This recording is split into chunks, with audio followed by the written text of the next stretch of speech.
Okay. Now we're just moving right along, so if you are ready for the next one. Thank you so much, Asher. You really had me when you said, and now it's going to get exciting. We're going to talk about equities. Yeah.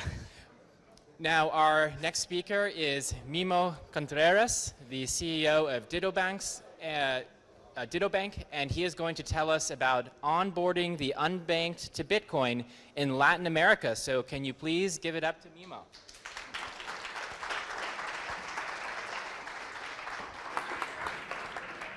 Thanks again. This is Xiomara.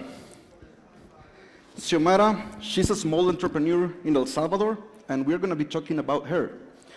She's 32 years old. She has 2 kids, 6 and 9. She lives in Nahuizalco, which is a small town out of San Salvador. And as you can see, she does a lot of things, a lot of small things for selling to tourists and visitors in her town. Xiomara, she sells on average $40 per day. That's around $1,200 in a month. Out of those $1,200, she makes around $400 in net profit. That's what she makes with her business. Her husband, he's a private security guard, and he makes the minimum wage. For those who doesn't know what is the minimum wage in El Salvador, it is $352. And after taxes and after insurance, he receives around $300 per month. So together, they make around $700 for her home. And they have to pay the rent and their transportation and a lot of stuff out of those $700. This is the place where she sells her stuff. And she works every single day from Monday to Sunday. She doesn't rest any single day. And this is what I wanted to talk to you about. She makes $700, the family, her husband and her together. Out of those $700, they spend around $200 in food. That is $6.66 per day, around that. On transportation, they spend $150. That is because their kids have to go to school, because, and also the security guard, the husband, needs to go to his job, and she needs to move to her store. They spend around $5 per day on public transportation, $150 per month. They pay $200 in rent for her home, for their home. And the rest, $150, they still have to pay water, electricity, medications, and miscellaneous. That is how they spend $700 per month in El Salvador. Of course, they don't have savings, they don't have investments, they don't have their own property. And it is very important that we understand this scenario, because this scenario is what makes 70% of the population in El Salvador. That is the unbanked. These people, they don't have a bank account, a checking account. They don't have a debit or credit card. They don't have a loan to pay for their studies, to pay for their car, to pay for their house. They have never gotten into a plane. They have never bought a subscription, Netflix or Spotify or anything like that. They don't have the means to do it. So we need to understand how they think, how they feel, how they spend their money before trying to onboard them into any kind of money, not only Bitcoin, but we need to understand that. We need to understand what is important for them. And it is curious that in Latin America, almost 65% on average have the same situation. Mexico is 65%, El Salvador is 70% of unbanked population. Across Central America, it is around 65, except Panama, which has 50% of unbanked population, and the same number goes on in South America. To have a perspective on this number, if you compare it to US, Canada, or Europe, 95% of the population has a bank account. In US, 95% of population has a bank account, and over here, 70% does not. So this is very important, again, to understand, because the products and the services that you see in the States, in Canada, in Germany, are not the same for Latin America. They are totally different, based on the perspective that they live with $700 per month. So we have 668 million persons in Latin America. Out of those 668 million, 434 million are still unbanked. Traditional banks, as you know, are years behind us in technology, and when I say us, it's Bitcoin. They don't even understand what we are doing, but they are going to get there very soon, and very hard, trust me. One thing that is very important is that they generate 30% of the GDP on average, the unbanked population. So if we want to change the economy of a country, we need to put attention on this population, on the unbanked. Not on the 1% of the population that can pay a car or that can travel to somewhere, or the Bitcoiners, which we are 0.2% yet. But that's not the target that we need to be approaching as of today. What is the main pain that they have in order to change their situation? For a person like Xiomara, in order to increase their sales, when we approach these people, we always ask them, how can we help you? We always receive 3 answers. First one is, help me sell more. Second one is, help me to make my costs lower. And the third one is, give me money for capital, give me a loan. That's the 3 answers that we always get from them. So we decided to start understanding how could we help them first to increase their sales. Well, let me tell you that in these populations, in these localities, the biggest income comes from tourists, right? Tourists always come with credit cards, debit cards, Bitcoin, and cash. But if you are right beneath Puerto Acajutla, where we are receiving, chips every day with a lot of tourists, they are always with credit and debit cards, and they have no means to receive this kind of payments. Why? Because they don't have a bank account. And even receiving payments in Bitcoin is difficult for them if you don't have a bank account, because in the end, you have to pay for the bus, you have to pay for your rent of your home in fiat. So you need to have some means to do that exchange from Bitcoin to fiat in order to pay your costs. So, in order to receive digital payments, Visa, MasterCard, Bitcoin, and stablecoins, this is very important, we're going to talk about it, you need a bank account to do final settlement. But we understood that we couldn't do it with the current regulation, at least the banking regulation, and that's why we decided to enter this space. As a Bitcoin company, we are able to give them an account in 5 minutes, and we're going to talk about that. The same happens with new companies. When you open a company in El Salvador, you are prohibited to receive international transfers for 6 months. And that is if you're able to open a bank account. But hey, you need to start doing work right away, not in 6 months. You need to bring your money down from somewhere else and start using it. You cannot do it. You have to wait 6 months. And after 6 months, the bank is going to decide if you are eligible to receive international transfers. So, getting a bank account for new companies is also a big pain. This is the solution that we created at Dito Banks right from the beginning. First of all, creating a digital money account in 5 minutes. Probably I should explain what is our vision about this. Do you remember Xiomara? She is 32 years old. Her level of study is 9th grade. She has never traveled. She has never had a credit or debit card. So we need first to bring her into technology. One thing that she does have is a cell phone with Facebook and WhatsApp, but that's it. She has no financial education.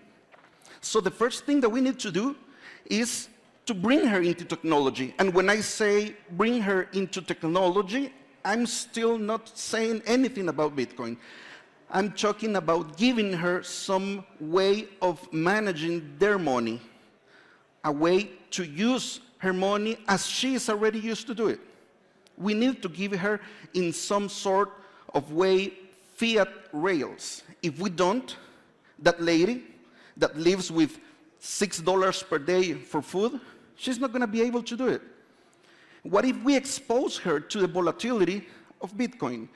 Some days she's going to make money, more money, but some days she's going to lose some. And she cannot afford that, because losing $1 in a day means having 10 tortillas menos, right? So we need to give her a way to get that Bitcoin immediately into cash. So that's the first step, as we see it. Giving her a way to receive Bitcoin, digital payments, and converting them into cash. The second part for us is doing education. After she has financial education, she's going to be able to understand what saving or investing means. That's the third step. As soon as she has financial education, we teach her how to convert and keep her money in Bitcoin. And the last step, as we see it, is giving her the opportunity to do self-custodial, telling her, teaching her that she doesn't need us, that she can be self-sustainable. So those are the steps that we see as the path for doing Bitcoinization with a person, with an unbanked population. So the first step was giving them a digital wallet. In 5 minutes, you only need a phone number and an email, and that's it. Immediately, we give them a debit card, a MasterCard, an international card that she can use for two things. And the main one that we were interested was to giving her means of going into an ATM and withdrawing that money, converting that Bitcoin immediately and getting it into cash without having a bank account. So that's the first thing. The second thing is that we give her the opportunity to use the card anywhere in the world. And the third thing is that she can buy now things out of El Salvador with her debit card and bring them to El Salvador to sell them, import goods. And of course, we needed to give her the means to receive payments, traditional payments, with Visa and MasterCard. So we also did that in 5 minutes without having a bank account. That's very important. And the second step, after she has been doing transactions with our tools, is offering her a loan to grow her business. And that's the way we change the life of Xiomara and the next generation, because we are creating a lot more income for her and for her family. So it's not a single product solution. It has to have a circular economy in order to make it work. And we were right about these assumptions. In the first 90 days, we received more than $4 million in transactions, all of them coming from unbanked population. In 90 days, we didn't even have any marketing campaign. It was just organic. But we understood the pain that they had, and we were solving that pain. And they started calling us saying thanks to DataBanks, because they were now able to receive payments from tourists, from their customers, and starting to convert them into fiat right away. So what are the challenges in Latin America to continue doing this? Well, probably the most important challenge that we have, as you all know, is the volatility of the currencies in Latin America. El Salvador and Panama, I believe Ecuador as well, are the only countries in Latin America that still use US dollars. Out of those countries, we have big volatility in Mexico, in Brazil, Guatemala, Honduras, Costa Rica, I cannot tell you. Argentina, let's not even talk about Argentina. And there is where stablecoins and Bitcoin become a solution, because you can immediately escape that volatility and then use it whenever you want to do it. The second challenge is anti-money laundering regulation. One friend once told me, if you touch money and you touch people, you are regulated. Either you like it or not. And that is true. Guess what? Bitcoin is legal currency in El Salvador. We are touching money. So we are subject to anti-money laundering regulations. And this is not even close to crypto regulations. This is plain AML. Means that we need to do KYC on our customers, means that we need to put limits on the transactions, means that we need to do reporting every week. But this in some sort of way is good for us because it gives us a lot of confidence. People start trusting in us because of that. And not only people, partners as well. If we weren't as regulated as we are today, as DitoBanks is regulated today, we wouldn't be able to do a partnership with MasterCard, not even with the big exchanges. You know, having an account with the big exchanges that you know today, and a lot of friends that are here, is sometimes harder than getting a bank account. They are even tougher with the anti-money laundering and KYC procedures than a traditional bank. In average, it takes for us 3 to 4 months to open a bank account. And as of today, we have bank accounts in the States, Mexico, all over El Salvador, Panama, Colombia. But every bank account that we have, every fiat rail that we enable, takes 3 to 4 months. And it is only possible because we are heavily regulated. And of course, cryptocurrency regulation as well. This is it. We have partnerships with MasterCard, with Visa as of today is on the way as well. We have banking partnerships all across Latin America, and of course, with all the biggest exchanges that allow us to do the conversion of stable coins one-to-one to US dollars and bring it back and give it to this population. So this is a little bit of what we are doing. I wish I had a lot more time to explain what all this regulation and challenges means, but time is up. Here is my LinkedIn, and I am open to any question that you might have. Thank you.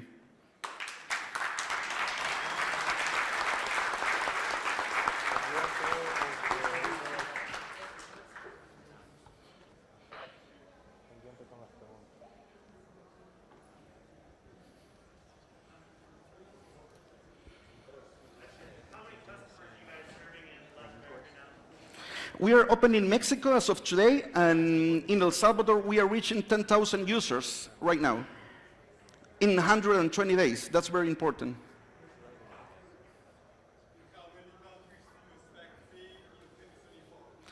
We expect to be ready and operational in the first Q of 2024 in Mexico, Guatemala, and El Salvador. We are already operational.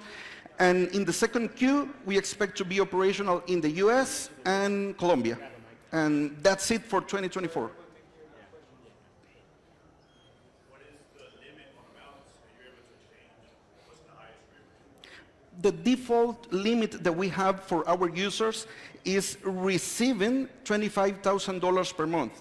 And you can spend daily with your card $3,000 up to $25,000 per month, up to $100,000 per year. So it is enough for Xiomara.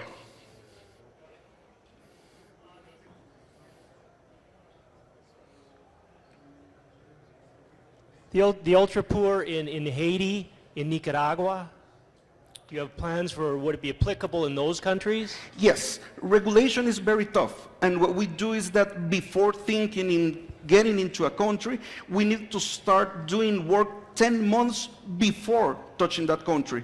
With Nicaragua, we are already talking about it, but it depends on the regulator if we are going to be able to operate in the next year or until 2025. But we are working hard with all the countries in Central America, Mexico, and South America, except with Brazil. There was one more question over there.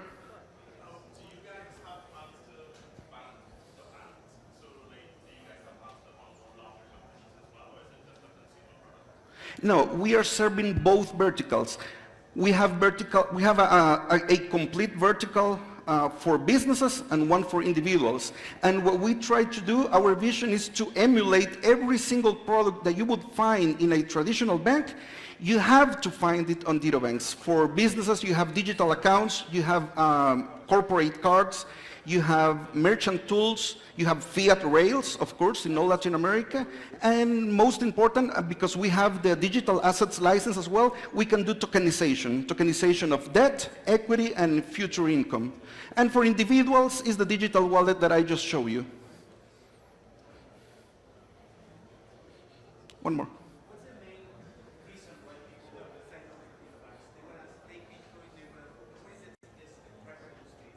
Having the debit card. That's the main reason. I have to be totally honest. And one thing is that in El Salvador, we never had a product like that you can get in 5 minutes. You have to have a bank account first. And that was very, very difficult to do. And now that they have the debit card, they are enabled to start doing a lot more things. They are able to start selling on Facebook Marketplace, receiving payments and bringing things from China and a lot more things. And there is where Bitcoin and stable coins come in place, because they also enable them to send and receive global payments without issues.